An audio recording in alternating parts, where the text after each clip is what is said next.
बड़ी खबर सामने आ रही। भाजपा की राष्ट्रीय महासचिव स्मृति ईरानी ने लोकसभा में विपक्ष के नेता राहुल गांधी पर महिला सशक्तिकरण पर उनकी टिप्पणियों को लेकर निशाना साधते हुए नरेंद्र मोदी सरकार द्वारा पेश किए गए 33% महिला आरक्षण विधेयक के शीघ्र कार्यान्वयन में सहयोग करके वास्तविक समर्थन दिलाने का आग्रह किया।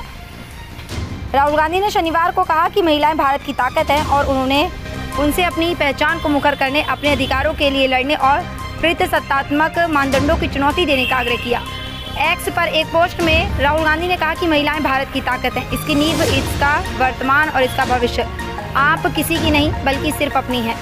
खुलकर बोलो, गर्व करो, अपने हक के लिए लड़ो, पितृसत्ता को कुचल दो। उन्होंने आगे कहा कि पत्रकारों को संबोधित करते हुए ईरानी ने कहा कि कांग्रेस पार्टी के पूर्व अध्यक्ष ने एक कार्यक्रम में कहा था कि वे महिलाओं का समर्थन करते हैं। आज मैं पूर्व राष्ट्रीय अध्यक्ष से एक निवेदन करना चाहती हूँ।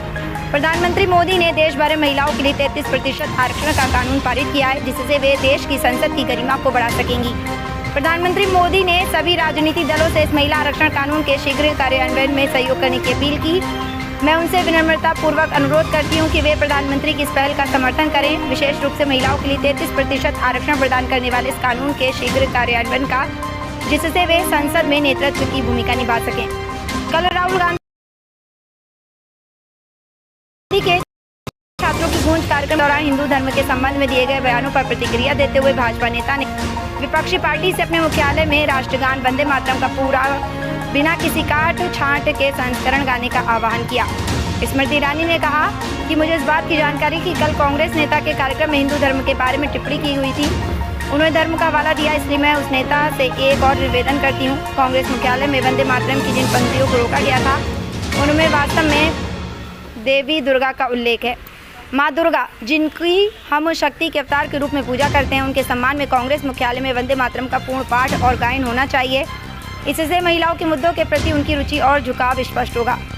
गांधी ने अपने छात्रों की गूंज कार्यक्रम के पुणे चरण के दौरान महिलाओं के प्रति ऐतिहासिक दृष्टिकोण पर चर्चा करते हुए मनुस्मृति का जिक्र किया और एक ऐसे अंश का हवाला दिया जिसके बारे में उन्होंने आरोप लगाया कि ये महिलाओं की स्वतंत्रता को नकारता है।